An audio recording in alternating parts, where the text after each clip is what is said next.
Kyle, thank you for those words and for your work. I had the great pleasure of spending a little bit of time with Kyle and his colleagues on the other side of this tent talking about their work. And it's extraordinary what you guys are doing.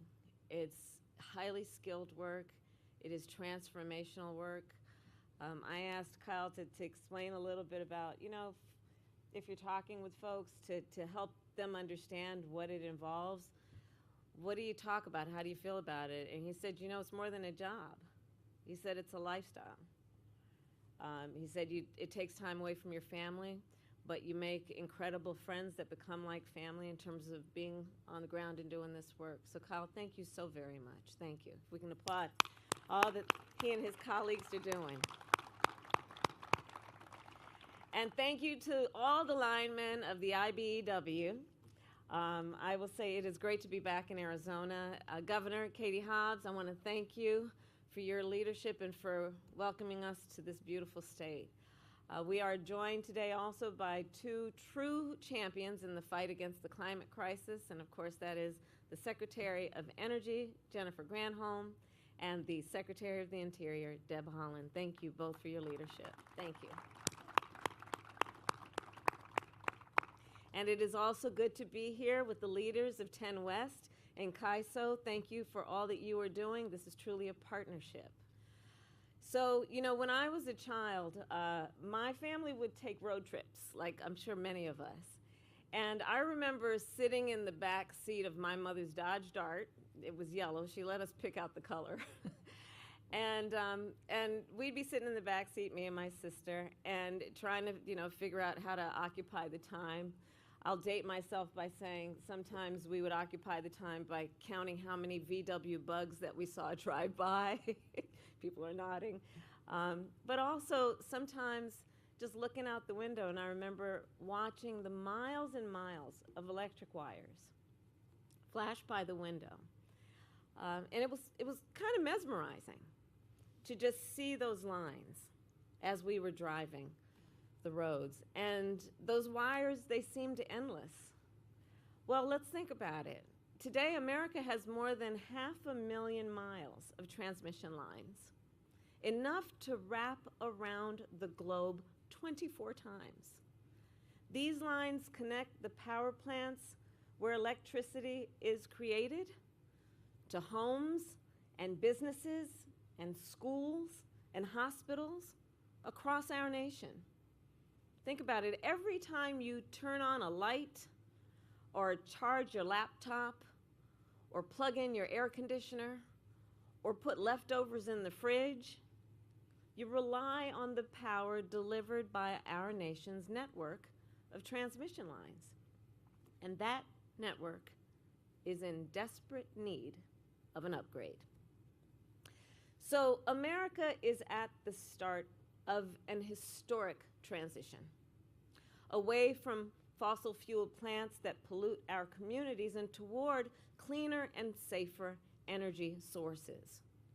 Today, on the plains of Kansas, off the shores of New York, and in the deserts of Arizona, our nation is building new sources of energy. In particular, new wind and solar farms, which generate clean power for millions of families. But there's a challenge. Those wind and solar farms are often far away from the communities that they power.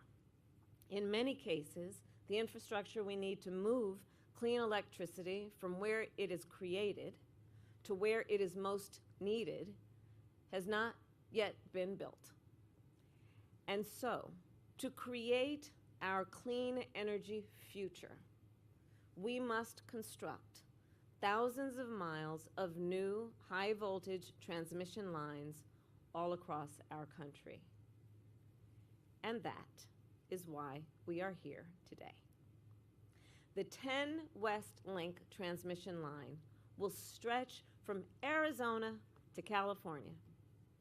It will deliver electricity from wind and solar farms out here in the desert to big cities like Phoenix and Los Angeles and San Diego, and to rural communities like Blythe and Quartzsite. This electricity will be clean electricity.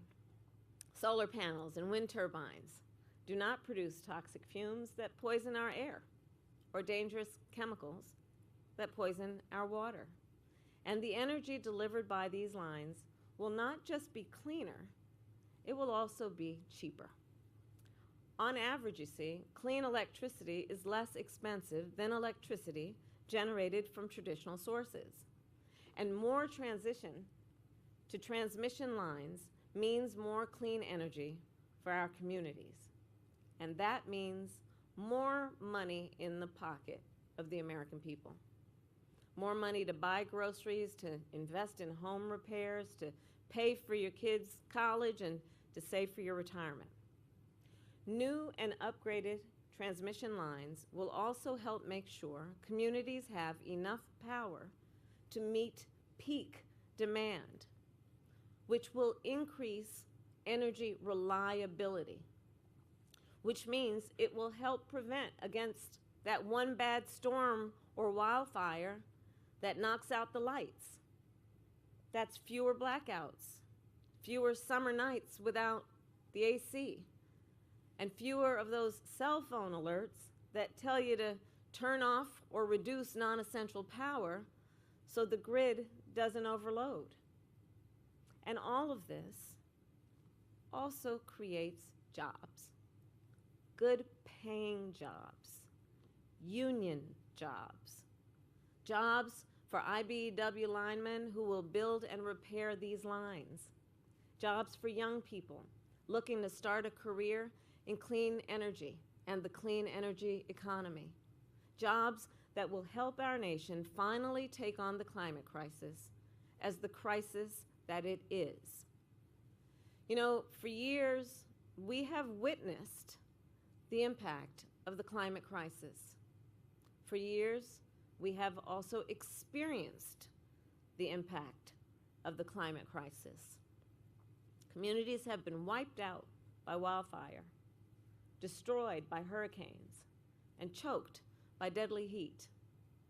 Here in Arizona, record-breaking droughts have made access to clean water increasingly uncertain. In my home state of California, over the last month, records have been set. Rain has flooded neighborhoods and washed away farmland, and at least 20 people are dead, including a child, in this most recent episode. And yet, for far too long, our nation has not acted with the urgency the climate crisis demands. And here's the thing. It's not because the science has been unclear. Scientists have warned us for years about the dangers of greenhouse gas emissions. It's not because we lacked solutions. We know how to reduce our emissions and protect our communities. No, none of that. It's because we have failed for so long to have folks who are fighting for action. You know, so many so-called leaders who lacked the political will and courage to act. Well, now I think we've turned the page, and there's consensus across all kinds of lines that it's time to take this crisis seriously, that time has arrived. And so last year, we all joined together, activists and organizers, parents and students, Native leaders, civil rights leaders, business leaders, and union workers. And together we made the largest investment to fight the climate crisis in American history. And today, across our nation, we are putting that investment to work. We are breaking ground on a solar panel factory in Alabama, a battery factory in Michigan, and a semiconductor factory in Chandler. So Arizona, I'm here today because this project demonstrates a very important point.